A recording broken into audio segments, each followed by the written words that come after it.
Hi, I'm Dr. Brian Thornburg, and I wanted to review some of the social media posts that you're hearing from the American Academy of Pediatrics and from social media influencers and from some very esteemed physicians, pediatricians, who are stating that the recent ACIP decision to remove hepatitis B from the vaccine schedule is going to lead to more pediatric deaths, more pediatric cancer, and more pediatric cirrhosis. And obviously, when you hear information like that, it's very alarming. And I wanted to get down into the specific research that supports why they're saying that. And actually, it's not the research that's saying it, it's the lack of research and the fact that they're saying this based on statistical models and not because of actual data. In the 1980s, we did not track hepatitis B in the pediatric population. The only individuals who were tracked for hepatitis B were those adults who had acute hepatitis B and generally came from high-risk groups. Those high-risk groups in the 1980s were men having sex with men, promiscuous adults having sexual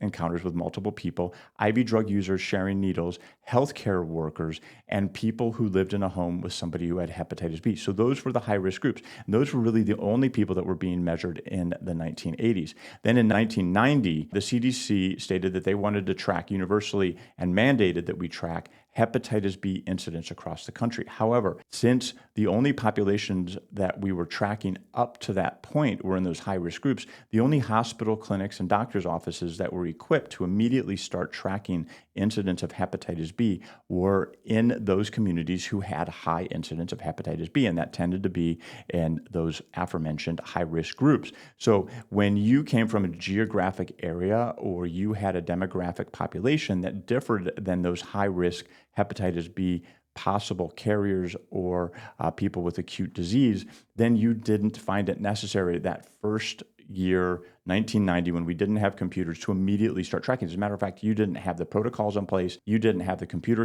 infrastructure, and you didn't have the knowledge across healthcare providers.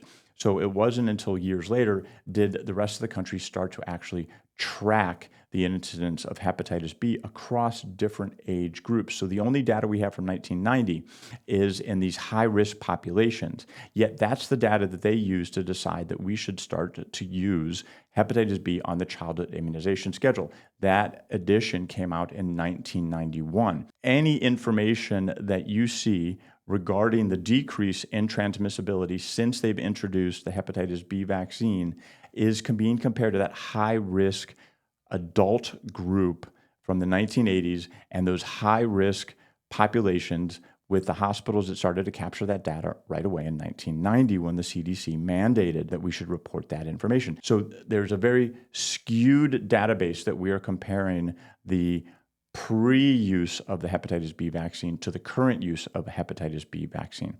When we get down to the comparison, that pivotal study that compared 1990 versus 2002 incidence of hepatitis B acutely in the pediatric population, they were using that super high-risk group compared to 22 years later of the use of hepatitis B. And we saw a decrease from 3 out of every 100,000 members of our population with hepatitis B to 0.3 per every 100,000. Of course, that sounds remarkable. Of course, we should continue the hepatitis B vaccine. However, you have to recall that 3 out of every 100,000 came from only those high-risk groups and not from the general pediatric population. So when we then ask a statistical AI program to say, what is the likelihood of that 3 out of every 100,000 being applied across the United States to the general population, and not just that high-risk group, we see that we have to discount that 3 out of every 100 by 2 to 10x,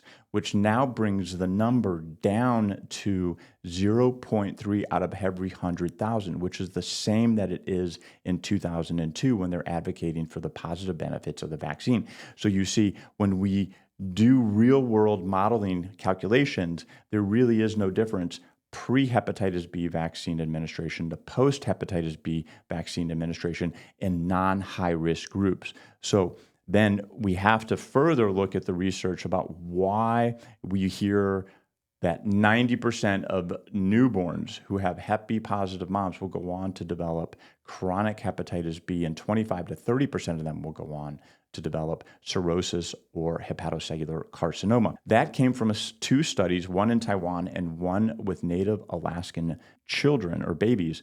And in both of those studies, we saw a 90% progression to chronic hepatitis B and 25 to 30% progression into serious liver disease.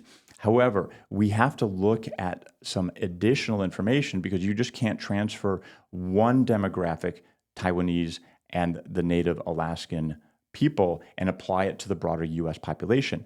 Very well known in epidemiology, we have to look at each population uniquely because the host genetics and the type of virus that affects different populations are different. And that's exactly what's happening here with the hepatitis B.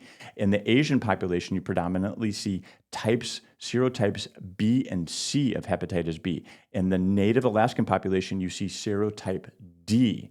In the US general pediatric population, you see hepatitis B type A.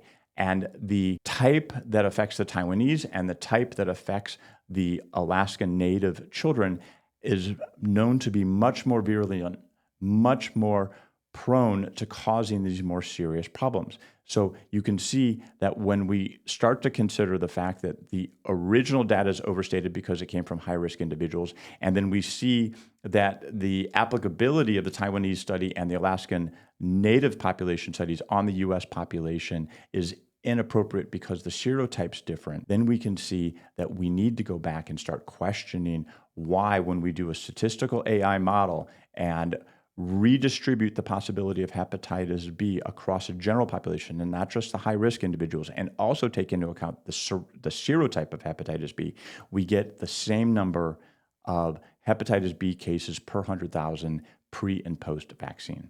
So hopefully this arms you with significant and important knowledge. So as you hear this wrong, straight out wrong information from the American Academy of Pediatrics and these esteemed pediatricians that are talking about pediatric death and serious liver disease, that they're flat out wrong because they're not looking at the data correctly. Thank you.